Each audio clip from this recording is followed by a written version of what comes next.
State bank of India એટલે કે SBI તાજેતરમાં જ એના એવા પરિણામો આવ્યા છે ને કે જેણે બધાને ખરેખર ચોંકાવી દીધા છે.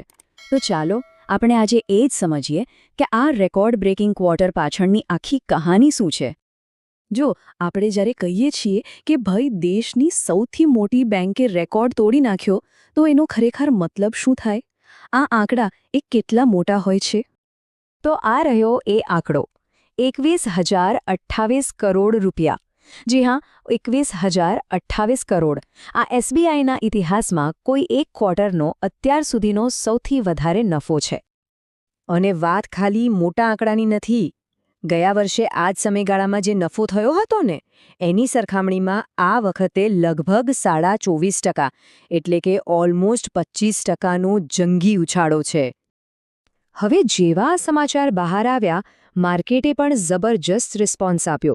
પરિણામ જાહેર થતાની સાથે જ શેરના ભાવમાં સીધો 5.5%નો ઉછાળો આવ્યો અને સ્ટોક પોતાની રેકોર્ડ હાઈ પર પહોંચી ગયો. તો હવે મુખ્ય સવાલ એ છે કે એસબીઆઈએ આ કમાલ કર્યો કેવી રીતે? આટલા મોટા નફા પાછળ શું હતું? વેલ, એની પાછળ 3 મુખ્ય કારણો છે. ચાલો આપણે એને એક પછી એક સમજીએ. આ 3 કારણો છે.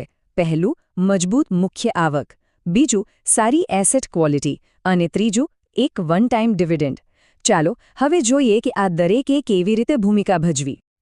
તો સૌથી પહેલી વાત, બેંકનો જે કોર બિઝનેસ છે એટલે કે લોન આપવી અને ડિપોઝિટ લેવી એ એકદમ મજબૂત રહ્યો. એમાંથી જે આવક થઈ એ સતત વધતી રહી અને એ જ આ સફળતાનો મજબૂત પાયો બન્યો. હવે બીજું અને કદાચ સૌથી મહત્વનું કારણ એ છે એસેટ ક્વોલિટી. હવે આ શું છે? સાવ સહેલી ભાષામાં કહીએ તો બેંકે જે લોન આપી છે એની હેલ્થ કેવી છે. જો એસેટ ક્વોલિટી સારી હોય તો એનો મતલબ કે મોટાભાગના લોકો સમયસર લોનના હપ્તા ભરી રહ્યા છે અને આ એણા કોઈ પણ બેંક માટે બહુ જ સારી નિશાની છે. અને એટલે જ એનાલિસ્ટ્સ પણ આ જ વાત પર ફોકસ કરી રહ્યા છે. એમના કહેવા મુજબ એસબીઆઈની એસેટ ક્વોલિટીમાં તીવ્ર સુધારો જોવા મળ્યો છે અને આ બેંકની ફાઇનાન્શિયલ હેલ્થ માટે એક મોટો ગ્રીન સિગ્નલ છે. અને ત્રીજું કારણ તો જાણે ખાસ બોનસ જેવું હતું. એસબીઆઈની જે એસેટ મેનેજમેન્ટ કંપની છે, જે આઈપીઓ લાવવાની તૈયારીમાં છે, એના તરફથી એક મોટું ડિવિડન્ડ મળ્યું. આનાથી નફાનો જે ફાઇનલ આંકડો હતો એને જબરજસ્ત બૂસ્ટ મળ્યો. હા, પણ એ યાદ રાખવું જરૂરી છે કે આ એક વન ટાઈમ ફાયદો હતો. ઓકે, તો આ તો થઈ માત્ર એક ક્વાર્ટરની વાત. પણ ચાલો હવે થોડું ઝૂમ આઉટ કરીએ અને જોઈએ કે છેલ્લા એક વર્ષમાં એસબીઆઈના સ્ટોકની સફર કેવી રહી છે. એનાથી આપણને એક મોટું પિક્ચર મળશે. જરા સ્ટોકની એક વર્ષની જર્ની પર નજર નાખો. લગભગ એક વર્ષ પહેલાં માર્ચ 2025માં આ સ્ટોક 680 રૂપિયાની આસપાસ એના 52 વીકના લો પર હતો. અને આજે ફેબ્રુઆરી 2026માં એ 1,125 રૂપિયાની રેકોર્ડ હાઈ પર છે. શું જબરદસ્ત કમબેક છે! અને જો આને ટકાવારીમાં જોઈએ તો એના સૌથી નીચલા સ્તરથી અત્યાર સુધીમાં 65%થી પણ વધારેનો ઉછાળો જોવા મળ્યો છે. અને આ ગ્રોથમાં એક કન્સિસ્ટન્સી પણ છે.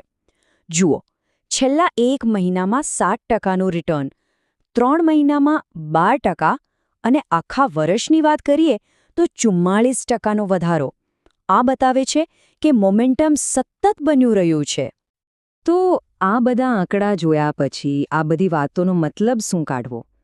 અને એના પરથી જે સૌથી મોટો સવાલ ઊભો થાય છે એ છે કે આટલી જબરદસ્ત તેજી જોયા પછી સ્વાભાવિક રીતે દરેકના મનમાં એક જ સવાલ આવે, શું હવે આ સ્ટોક ખરીદાય? જુઓ, અમે કોઈ ખરીદવા કે વેચવાની સલાહ નથી આપી રહ્યા, પણ નિર્ણય લેવામાં મદદ કરે એવા મુખ્ય મુદ્દાઓ પર ફરી એકવાર નજર કરી લઈએ. તો ચાલો આખી વાતને સમરાઇઝ કરીએ. પહેલું, એસબીઆઈએ અત્યાર સુધીનો સૌથી વધારે ક્વાર્ટરલી પ્રોફિટ નોંધાવ્યો છે. બીજું, ગયા વર્ષની સરખામણીમાં નફો લગભગ 24% વધ્યો છે. ત્રીજું, આ બધું મજબૂત કોર ઇન્કમ અને એસેટ ક્વોલિટીમાં થયેલા જબરદસ્ત સુધારાને કારણે થયું છે. અને છેલ્લે આ બધાના પરિણામે સ્ટોક પોતાના 52 વીક લોથી 65%થી પણ વધુ ઉપર આવી ગયો છે. તો આટલા શાનદાર અને રેકોર્ડ બ્રેકિંગ પરફોર્મન્સ પછી હવે સવાલ એ જ ઊભો થાય છે કે ભવિષ્યમાં શું? શું આ તેજી ચાલુ રહેશે? ભારતની આ સૌથી મોટી બેંક માટે હવે આગળનો અધ્યાય શું લખાયેલો છે?